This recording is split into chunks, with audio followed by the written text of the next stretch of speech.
Akhirnya ringkas cerita, mereka musyawarah mengirim utusan kepada Rasul. Wahai Muhammad, berhentilah kamu dari berdakwah.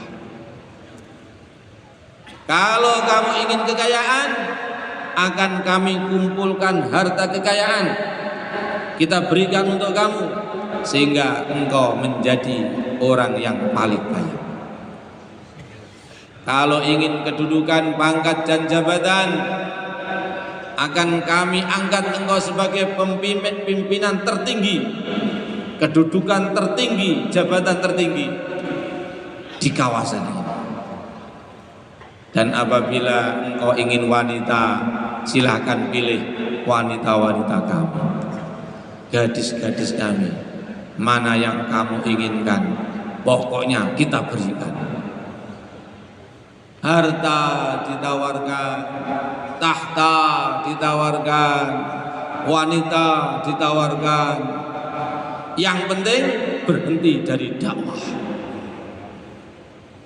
Seumpama orang macam kita dapat tawaran seperti itu, kira-kira bagaimana? Katanya bagus, mana? Ini kok nggak bisa dibuka ya? Tunggu. Bentar. Ini tidak mungkin saya berhenti dari usaha ini, karena usaha ini bukan mau saya, tetapi usaha ini adalah perintahnya Allah. Jadi saya dakwah ini bukan mau saya dakwah ini bukan karena reaksi-reaksi keadaan suasana, karena ini perintahnya Allah. Lah bagaimana? Wong ini perintahnya Allah. Tanzilam mimman khalaqal arda was samawatil ula. Ini adalah diturunkan, diperintahkan oleh Allah, pencipta langit, pencipta bumi.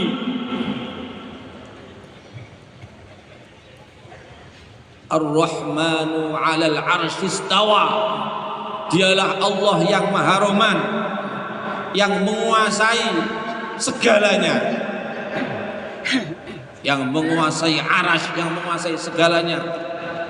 Lahu ma fis samawati wa ma fil ardi wa ma bainahuma wa ma tahta thara.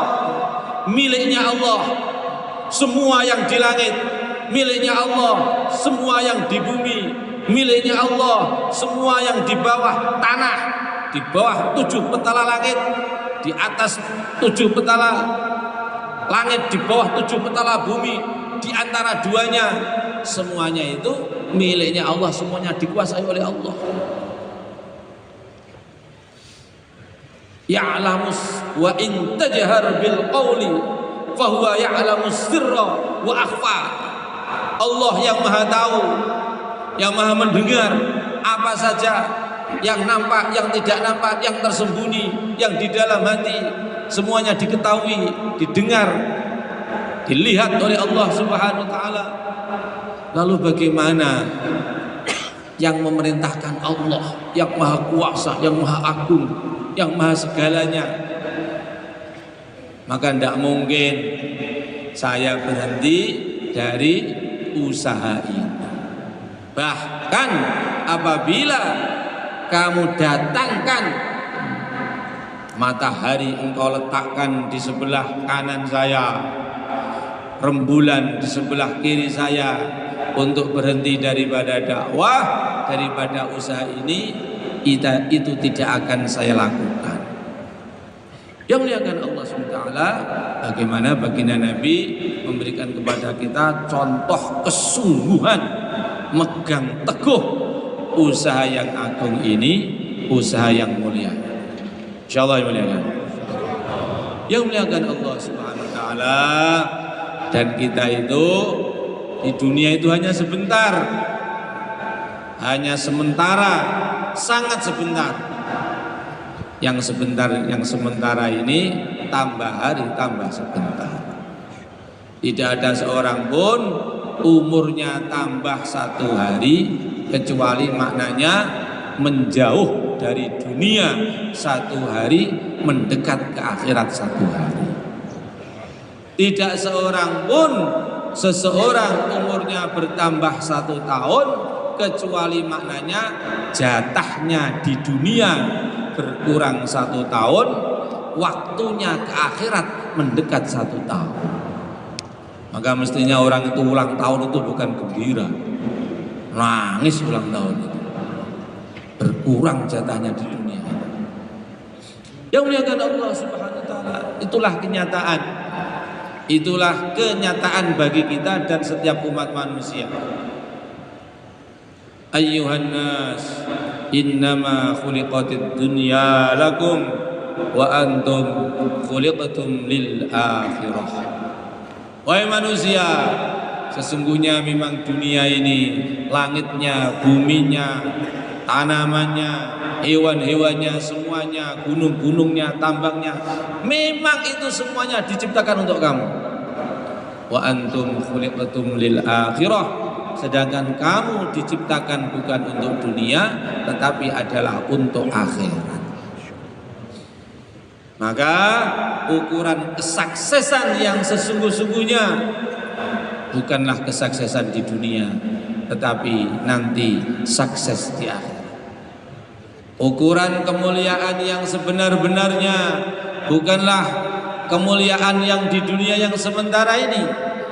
Kemuliaan yang sebenar-benarnya adalah untuk orang yang nanti mendapatkan kemuliaan di akhirat. Faman zuhziha 'anil nar wa udkhilal jannah faqad faz. Barang siapa di akhirat diselamatkan dari neraka, diselamatkan dari azabnya Allah, diselamatkan dari murkanya Allah, kemudian dimasukkan ke dalam surganya Allah, dimasukkan dalam rahmat dan ridhonya Allah, faqad faz, maka dialah orang yang betul-betul sukses, benar-benar berjaya, benar-benar mendapatkan kemuliaan dan kebahagiaan yang sempurna. Orang yang di akhirat nanti diselamatkan dari neraka, dari azabnya Allah, dari murkanya Allah, dimasukkan surga di dalam rahmat dan ridhonya Allah. Semoga kita termasuk di dalamnya. Wa mal hayatud dunya illa mata'ul ghurur. Adapun kehidupan dunia tidak lain kehidupan yang menipu. Menipu karena tidak awet, tidak bertahan lama. Gantengnya, gagahnya menipu, sebentar lagi hilang, berganti dengan tua dan renta.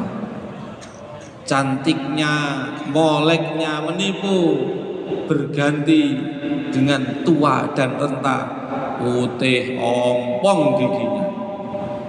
Yang muliakan Allah Subhanahu wa taala.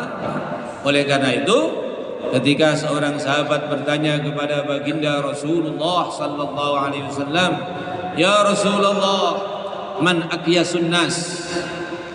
Siapakah orang yang paling pintar, paling cerdik, paling pandai?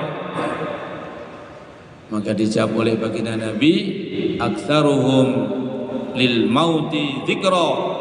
Orang yang paling pintar adalah orang yang paling banyak mengingat kematian dan kehidupan setelah kematian. Wa aktsaruhum lil mauti isti'dada. Orang yang paling pintar yaitu orang yang paling banyak membuat persiapan menghadapi kematian, menghadapi kehidupan setelah kematian. Yang muliakan Allah Subhanahu wa taala, dan ini semuanya kesempatan kita hanya di dunia. Oleh karena itu, bagaimana kita niatkan sisa-sisa umur kita yang kita tidak pernah tahu masih berapa tahun, atau bahkan masih berapa bulan, atau bahkan tinggal berapa hari, atau bahkan tinggal berapa jam, berapa menit. Niat 100% taat kepada Allah, mengikuti yang mulia baginda Rasulullah SAW. Insyaallah yang mulia. Dan ini semuanya akan menjadi mudah apabila di dalam hati kita itu kita tanamkan, kita putuskan dalam hati kita bahwa hidup itu memang untuk taat kepada Allah, untuk mengamalkan agamanya Allah, untuk merjuangkan agamanya Allah. Insyaallah ya. Hidup itu untuk mengamalkan agama, untuk merjuangkan agama. Itulah kenapa Sayyidina Abu Bakar As-Siddiq radhiyallahu taala anhu sampai mengatakan ayang usuddin wa ana hayy. Bagaimana agama boleh berkurang sedangkan saya, maksudnya Sayyidina Abu Bakar, itu masih hidup. Jadi agama berkurang, taklimnya, dakwahnya, zikirnya, ibadahnya kok berkurang merosot, tidak boleh selama saya masih hidup. Insyaallah muliakan.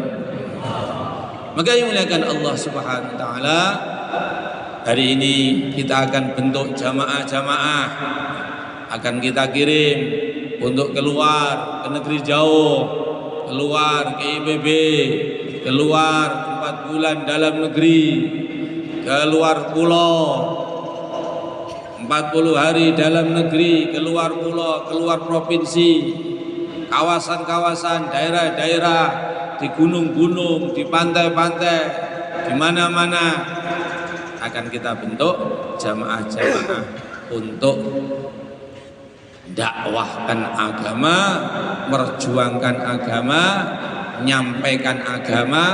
Semoga semuanya termasuk apa yang dulu disabdakan oleh Nabi, bahwa dulu di awal-awal dakwah Nabi bersabda, agama yang aku bawa ini akan sampai dimanapun tempat yang di situ didatangi cahaya matahari. Agama yang aku bawa ini akan datang di setiap tempat yang di situ didatangi siang, yang di situ didatangi malam. Maka kita bergerak kemana-mana untuk agama, dakwahkan agama, niat tanamkan dalam hati, ini adalah perintahnya Allah, ini adalah meneruskan amalan dan perjuangan yang mulia baginda Rasulullah SAW. Insyaallah yang mulia. Dan ini adalah persiapan akhirat termasuk yang paling menguntungkan, yaitu apabila kita dakwah.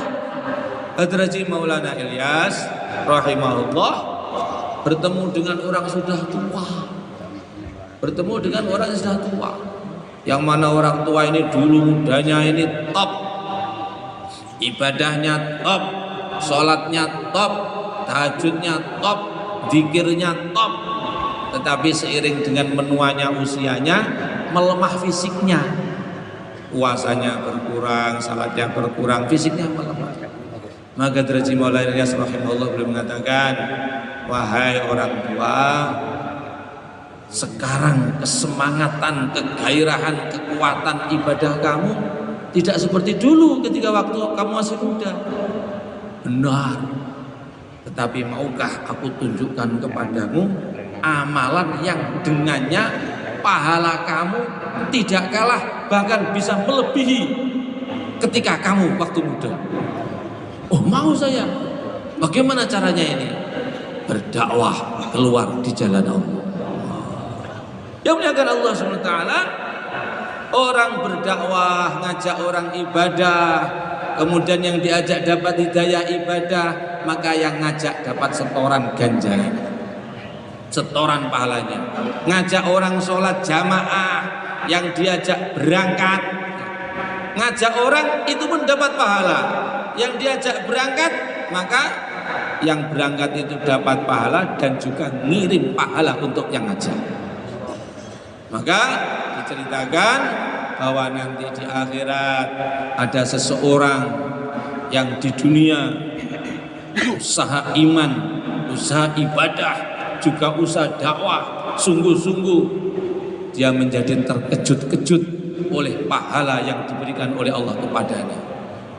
Kepadanya diberikan pahala haji 1000 kali. Kepadanya diberikan pahala sholat 1 miliar rakaat. Kepadanya diberikan pahala sedekah 1 triliun atau bahkan 500 triliun seperti kata Pak Menko tadi malam itu. Ya Allah, dari mana ini haji sedemikian banyak ini, kok 1000 haji ini? Saya ini di dunia hanya haji 3 kali. Maka dikatakan kepadanya, memang kamu haji 3 kali, tapi kamu dakwah sekian orang naik haji, di total jumlahnya 1000 kali. Untukmu diberikan pahala haji 1000 kali, untukmu diberikan pahala sholat 1 miliar rakaat, dan seterusnya dan seterusnya. Maka ini keberuntungan yang besar apabila kita ini ambil bagian dalam usaha yang agung yang mulia ini. Insyaallah yang mulia kan? Maka yang keluar nanti betul-betul keluar dengan penuh syukur karena digunakan oleh Allah untuk agama, perjuangkan agama, khidmat agama. Yang belum keluar atau yang selesai keluar, niat qaflatun kahuswatin, niat pulang itu bukan untuk istirahat, tetapi niat bentuk jamaah dakwah, seperti niat berangkat. Insyaallah ya. Hidupkan agama di rumah, niat untuk bagaimana menjadikan ahli rumah menjadi orang yang ahli ibadah, ahli dakwah. Hidupkan agama di masjid, di mahala, dengan niat bagaimana agama hidup di kampungnya, bagaimana di masjidnya, dari masjidnya dibentuk jamaah-jamaah dakwah, kemudian di makominya, di kampungnya hidup ibadahnya, hidup taklimnya, hidup zikirnya, hidup dakwahnya, hidup suasana agama. Insyaallah ya. Maka yang dimuliakan Allah Subhanahu wa taala, semuanya dimulai dari kita ini meluruskan niat. Karena niat ini perkara yang penting. Orang tidak makan mulai jam 3 pagi sampai jam 7 sore, jam 7 petang, tidak makan sama sekali. Tapi kalau tidak niat puasa, maka tidak dihitung sebagai ibadah puasa. Orang melakukan